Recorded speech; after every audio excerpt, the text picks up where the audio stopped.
अभ्यासक्रमामधील हा शेवटचा भाग आहे. आपला गणित भाग 1 शिकून संपलेला आहे. गणित भाग 2 मध्ये आपण वर्तुळ पाकळीच्या संदर्भात बघतोय. तर एक अंदाजे त्रिज्यासह आपण वर्तुळ घेतलेला आहे आणि या वर्तुळामध्ये इथं लघु वर्तुळ कंस आणि इथं विशाल वर्तुळ कंस दाखवतात. लघु म्हणजे काय, तर इथं दोन लहान कंस एकत्र येतात आणि त्याच्यापासून वर्तुळ पाकळी तयार होते. O केंद्र असलेलं वर्तुळ आहे आणि त्या ठिकाणी आपण ACB ही एक लघु वर्तुळ पाकळी दिलेली आहे. तसंच ही जी शिल्लक राहिली ही काय आहे, ही मोठी म्हणजे विशाल म्हणतो आपण. दोन विशाल कंस एकत्र येतात म्हणून आपण त्याला विशाल वर्तुळ पाकळी असं म्हटलेलं आहे. म्हणजे एका वर्तुळ कंसामध्ये आपल्याला किती पाकळ्या मिळाल्या? दोन. एक लघु विशाल, एक लघु आणि दुसरी विशाल वर्तुळ पाकळी मिळाली आहे. आता इथं आपण जर विचार केला तर इथं चार वर्तुळ काढलेले आहेत, ज्या चारही वर्तुळांची त्रिज्या समान आहे आणि आपण दोन गोष्टी त्यातून शिकणार आहे. म्हणजे वर्तुळ पाकळीचं क्षेत्रफळ कसं काढायचं आणि वर्तुळ कंसाची लांबी कशी काढायची, या दोन्ही गोष्टी याच्यामध्ये बघणार आहे. हे पूर्ण वर्तुळ आहे.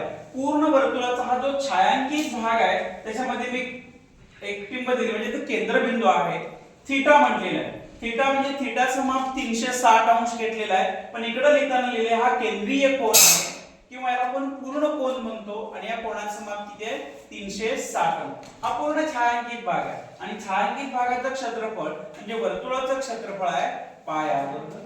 दुसऱ्या आकृतीत बघितलं समान त्रिज्येची आकृती आहे, अर्धा छायांकित भाग आहे, अर्धा आहे म्हणून 1/2 पाय r वर्ग. त्याच्यानंतर या ठिकाणी चौथाच भाग आहे म्हणून इथं 1/4 चा चौथा भाग कसा, इथं वरती थीटाचं माप लिहिलेलं आहे, इथं वरती थीटाचं माप लिहिलंय, इथं थीटाचं माप लिहिलंय. 360 म्हणजे पूर्ण कोन, 180 म्हणजे 360 च्या निम्मा म्हणजे 1/2, 90 म्हणजे 360 चा चौथा भाग आणि 180 चा निम्मा भाग अशा अर्थाने म्हटलं तरी चालेल. म्हणून इथं 1/4 आलेला आहे आणि चौथा आहे त्याच्या थीटाचं माप आहे 60 अंश, म्हणजे हा या पूर्ण कोणाचा सहावा भाग आहे म्हणून 1/6 पाय r वर्ग. बघा पाय r वर्ग 1/2 पाय r वर्ग, 1/4 पाय r वर्ग, 1/6 पाय r वर्ग. हे पाठ करायची गरज नाही. 360 च्या निम्मा 180, 180 च्या निम्मा 90 आणि शेवटचा आहे हा 1/6 60 अंशाचा कोन, 60 अंश, 90 अंश, 180 अंश, 360 अंश. आता वर्तुळ पाकळीच्या क्षेत्रफळाचं सूत्र कसं बनतं, तर वर्तुळ पाकळीच्या क्षेत्रफळाचं सूत्र आहे थीटा भागिले 360 गुणिले पाय r वर्ग. ए म्हणजे काय, ए म्हणजे एरिया थीटा. आता या ठिकाणी एरिया बरोबर थीटा भागिले 360 गुणिले पाय r वर्ग. हे पाय r वर्ग इकडे गुणिले, तर जर मी बरोबर चिन्हाचे इकडे आणलं तर काय होणार, इथं गुणिलेचं भागिले होणार, म्हणजे ए भागिले पाय r वर्ग बरोबर थीटा भागिले 360. आता ए म्हणजे काय, तर वर्तुळ पाकळीचे क्षेत्रफळ आणि पाय r वर्ग म्हणजे काय, वर्तुळाचं क्षेत्रफळ बरोबर थीटा भागिले 360. थीटा म्हणजे कोनाचे माप, याचा कुठला कोन आहे ते ठरवायचं. आता या बाजूला त्याच आकृतीचा विचार करूया आपण, वर्तुळ कंसाची लांबी. आता वर्तुळ कंसाची लांबी म्हणजे याला आपण म्हणतो वर्तुळाचा परिघ म्हणतो आणि वर्तुळाचा परिघ काय आहे, 2 पाय r. बघा पूर्ण वर्तुळाचा परिघ काय, 2 पाय r. अर्ध्या वर्तुळाचा परिघ म्हणून 1/2 पाय r वर्ग.